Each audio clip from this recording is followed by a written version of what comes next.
They don't teach you how to carry invisible wounds. They hand you formulas, morals, rules, but they never hand you a manual for the pain you swallowed just to stay alive. They don't teach you how to grieve for a self that never had a chance to become. They don't tell you what to do with the fragments of your identity scattered like glass after a storm. They don't tell you that healing is not about becoming whole. It's about becoming something new with what's left. Because the truth is, no one leaves childhood untouched. No one escapes this world without scars.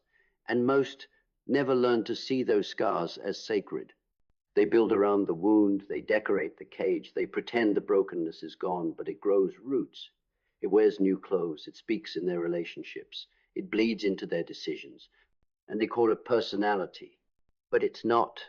It's armor, worn so long it feels like skin. You were not born afraid. You were not born angry or numb or anxious. You became that to survive, to belong, to function inside systems that never saw you as a soul, only as a role. And now you've reached the point where that mask is cracking. You feel it, don't you? The ache, the unrest, the unspoken grief of all the selves you buried just to make other people comfortable. You've reached the edge, the quiet threshold between who you've been and who you're called to become. And this is the beginning of growing beyond what broke you. Not by erasing it, not by forgetting it, but by walking through it like fire and letting it forge you. Because here's the paradox. The pain you've been avoiding holds the blueprint for your power. That wound, that trauma, that shame that clings like smoke to your lungs, it's not your enemy. It's your initiation. And only those brave enough to face it will ever taste freedom.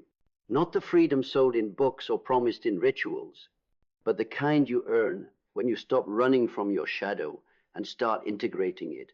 Carl Jung said, "One does not become enlightened by imagining figures of light, but by making the darkness conscious." That darkness, the one you've spent years denying, is not your downfall. It's your depth. It's your teacher. It's the map back to your real self. But it demands confrontation. It demands you unlearn the false piece of avoidance. It demands you question the stories you inherited, the ones that taught you to shrink, to tolerate, to smile while bleeding. And when you do, everything shifts. Not instantly, not painlessly, but permanently. You begin to see that the wound was never the enemy the meaning you gave it was. You begin to see that trauma doesn't destroy you, it distorts you. It tells you that love is danger, that success is unreachable, that safety is betrayal, that being seen is unsafe. And you believed it, not because you were weak, but because at the time it was true. You had to protect yourself, you had to build walls, you had to become someone else just to stay standing. But you're not there anymore. You are no longer the child. You are no longer the powerless version of you that needed permission to breathe. You are here now, breathing, bleeding, awake, and you have the strength now to do what they could not. Turn your pain into power, not in theory, in embodiment, not as inspiration, as identity. Because growing beyond what broke you isn't about moving on. It's about going in, it's about tracing the scar back to the blade, and then choosing consciously, defiantly, to build anyway, to love anyway, to trust anyway, to live louder than the silence that once swallowed you. This is what most will never do. Most will chase distractions until the day they die, hoping to numb what never left. They'll call it ambition. They'll call it success. But deep down, they're still running. But not you. You're done running. You're ready to face the ruins, not with fear, but with fire. Because the ruins don't scare you anymore. They speak your name. They remind you who you had to become. And now they remind you that you're not broken.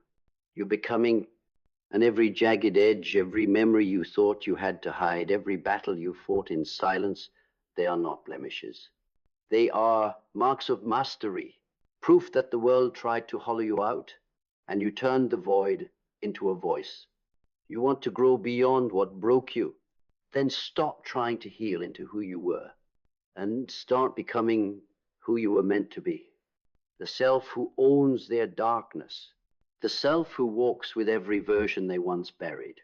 The self who no longer hides their scars, but carves new meaning from them. Because pain, when owned, becomes wisdom, and wisdom, when embodied, becomes freedom. And once you've faced the wound, once you've stared into the abyss without flinching, you begin to understand. The point was never to return to who you were. The point is to transcend the version of you that had to break in order to awaken. What broke you was the cocoon. And now you are emerging, not as a polished, perfect being, but as a force forged through tension, chaos, and silence. This emergence is violent in its beauty. Because everything that kept you comfortable, everything that once shielded you starts to disintegrate, relationships shift, desires dissolve, attachments rot. The things you once prayed for feel irrelevant now. The goals you thought would save you no longer match your frequency. You don't want validation, you want alignment. You don't want peace at any cost. You want truth, even if it shatters what came before. Because now you understand the real trauma wasn't what happened to you. The real trauma was what you became to survive it. The ways you silenced yourself, the ways you tolerated less, the ways you learned to abandon yourself just to keep the peace. And here's the great reckoning. You are no longer at war with the world. You are at war with your own tolerance. You're at war with the comfort that numbed you, with the habits that sedated you, with the choices you made while you were still asleep. You no longer blame the past, you unplug from it. You no longer crave justice, you become your own redemption. This is where the real growth begins, when you don't need closure to build, when you don't need apologies to evolve, when you don't need the world to make sense in order to make yourself unstoppable. You don't become unbreakable by avoiding pain. You become unbreakable by becoming willing to be broken again, but this time on your terms, because this time the break is not collapse, it's carving. This time, pain doesn't control you, it clarifies you. This time, you don't shrink in fear, you stand in demand, not from others, from yourself. You begin to walk with a posture that's earned, a gaze sharpened by what you've seen, a presence that doesn't need to shout, because it carries the weight of 1,000 quiet resurrections. And suddenly, life stops happening to you. It starts happening through you. You are no longer a reaction. You are a response. You are no longer begging for healing. You are embodying wholeness. And that embodiment changes everything. It changes how you speak, because now your words carry integrity. It changes how you walk, because now your steps are chosen. It changes how you love, because now it's not attachment, it's reverence. You're not looking to be rescued anymore.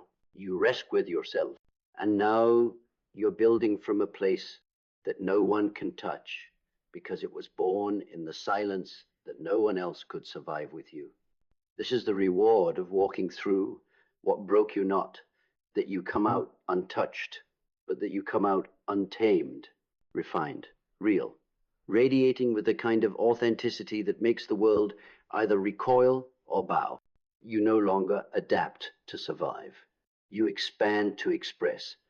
You no longer shrink to belong. You stand to remember.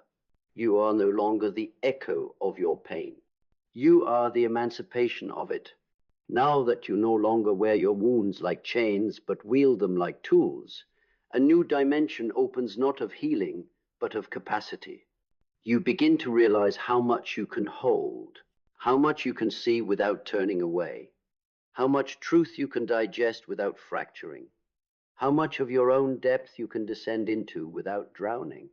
And this capacity, it terrifies the shallow because it makes you unpredictable. You're no longer triggered by the games they play. You no longer flinch when someone tries to use silence, distance, or disapproval as weapons. You don't spiral, you don't chase, you don't explain. You observe, you gather, you calculate. You see 10 layers beneath the surface and say nothing not out of fear, but out of sovereignty. Because now your power is not in being seen. It's in being unshakable, not passive, not stoic, but anchored in truth, in vision, in the self that no longer needs performance to feel alive. And from this anchor, You start attracting different storms. You'll notice it. The old temptations return, but they no longer grip you. The familiar cycles knock, but you don't open the door, because you've upgraded your internal architecture. The parts of you that once begged for attention now demand integrity. The parts that once needed fixing now govern. You are no longer solving problems from pain. You are creating reality from principle. And your standards rise like tide. You don't lower yourself to be understood. You raise your frequency and let alignment decide who remains. You don't give time to the incoherent, not because you hate them, but because you honor yourself. Because what broke you taught you the cost of energy. It taught you what happens when you abandon your inner knowing to keep people comfortable. It taught you that love without clarity becomes slavery, that tolerance without boundaries becomes betrayal, that softness without structure becomes self-erasure. So now you move with both sword and sanctuary. You protect your peace not with walls, but with awareness. And that awareness becomes your authority. You no longer need control because you've mastered command over your emotions, your focus, your frame. And when you have that, no one can hijack you. Not their projection, not their absence, not their chaos masquerading as charisma. You see it all now. And you choose with surgical precision what enters and what exits your world. This is what true power feels like: clarity without compromise. You don't need to prove your growth. You are the evidence. Every step, every silence, every boundary, every pivot, a testament to the self who refused to stay small just because it was familiar. You've grown beyond what broke you. And now the only thing left to do is build from the fire. So you build, but this time you don't build to be seen. You don't build to escape. You build to root. Root into what cannot be bought. Root into what can't be taken. Root into something unshakable. Because now your life is no longer a reaction. It's a statement. And the foundation of that statement, it is not image. It is substance. Not flash, but fire. Not perfection, but precision. Not ambition, but alignment. This is where most fall short. They build castles in the sky, fueled by urgency, fear, and borrowed ideals. They mimic what they think power looks like. They chase aesthetics over essence. But you've tasted the underworld. You've danced with your shadow. You've stared your own unraveling in the face and smiled. So your foundation is different. It is carved out of truth, the kind that doesn't bend to trend, the kind that doesn't break in silence, because what broke you has now become the blueprint, not for pain, but for precision. Every failed version of yourself taught you something the polished ones never could. And you remember how it felt to betray your own knowing, to stay in spaces long after your soul left, to trade authenticity for survival.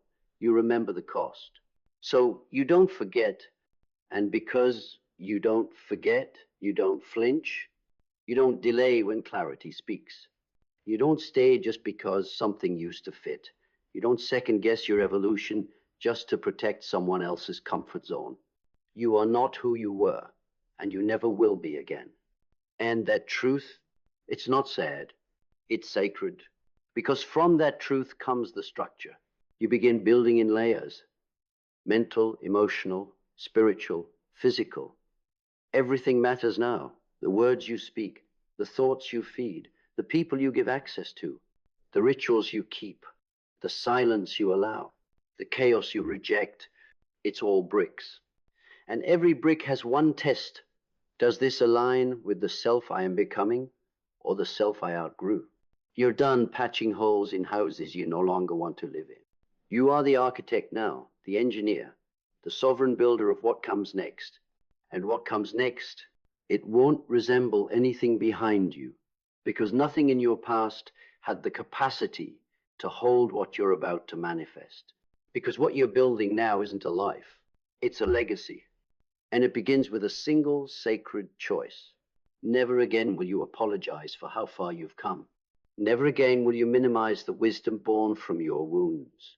Never again will you live like you forgot how long it took to crawl out of the fire. You will not forget. You will build from it. And as you build from the fire, you begin to understand the nature of your becoming. This is not growth. This is not healing.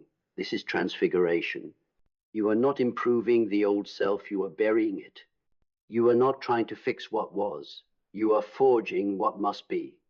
And that process isn't graceful. It's surgical. It requires slicing away identities stitched together by fear. It requires extracting beliefs that calcified around your trauma like armor.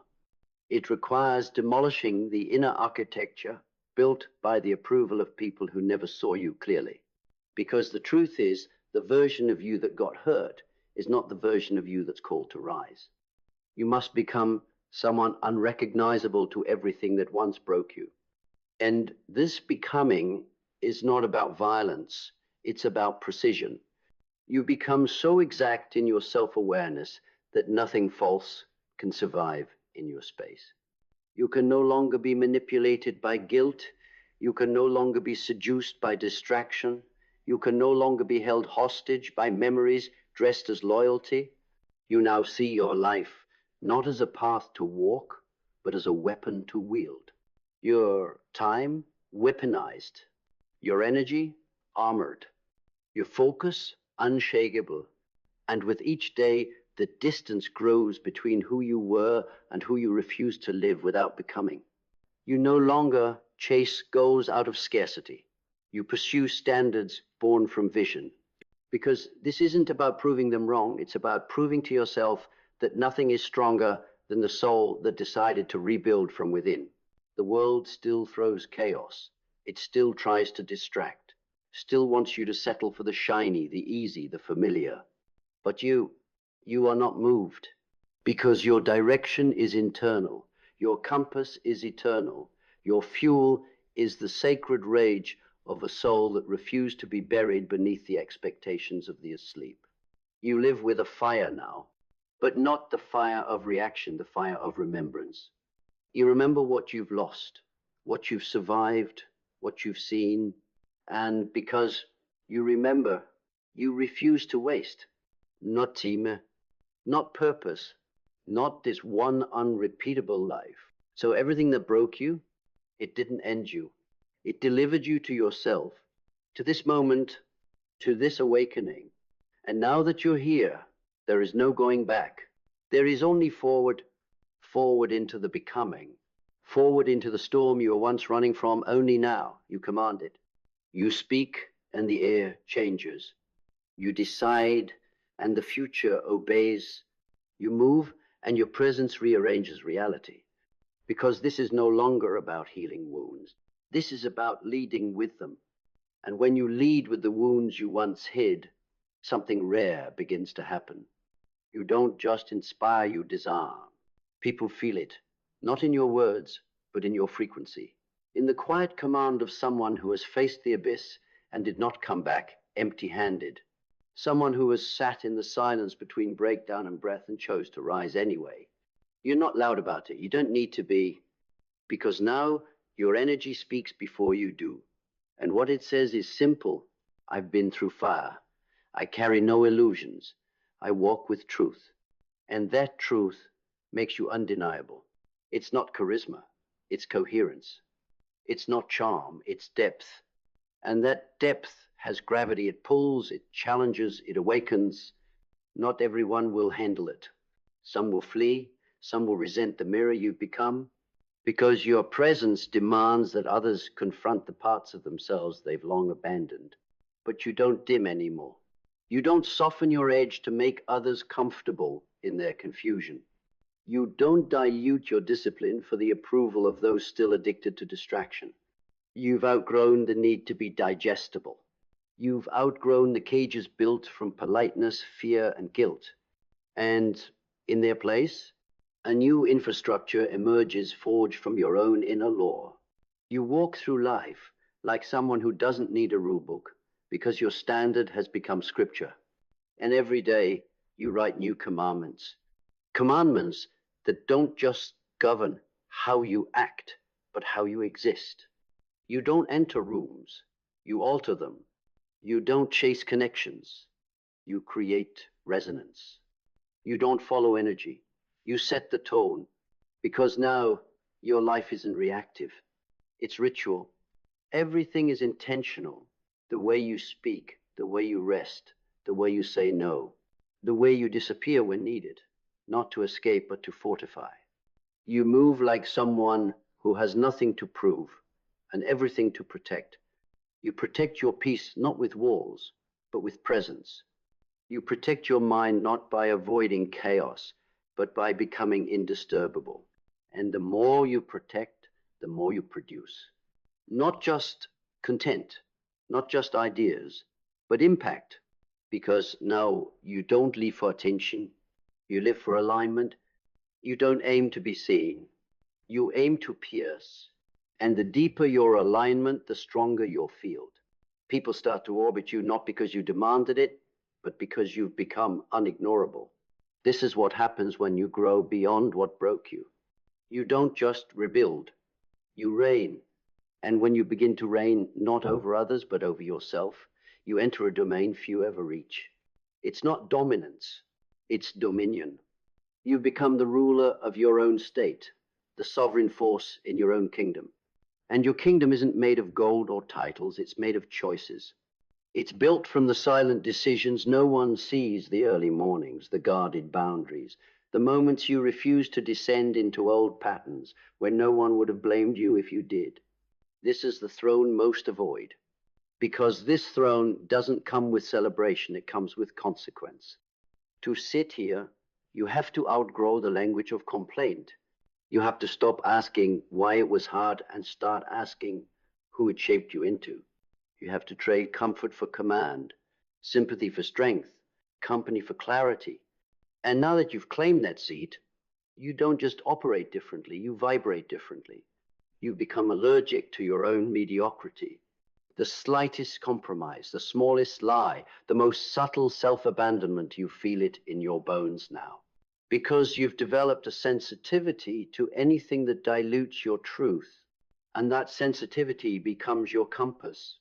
You don't need motivation anymore. You have momentum. You don't need applause anymore. You have a mission. You don't need to be understood anymore. You've become inevitable. And when you're inevitable, you stop chasing anything.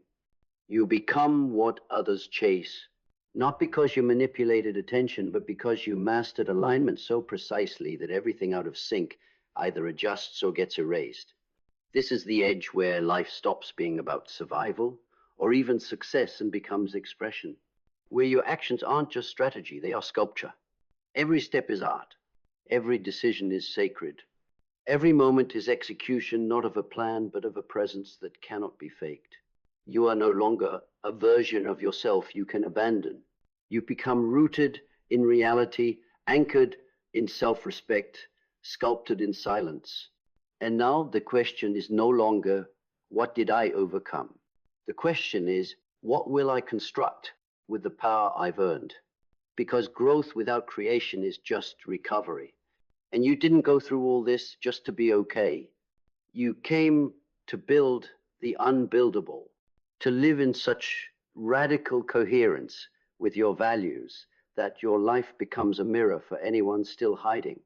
And if they can't handle the reflection, let them turn away. You're not here to comfort the counterfeit. You're here to cement the real. So this is where it ends. Not your story, but the illusion that you were ever broken beyond repair.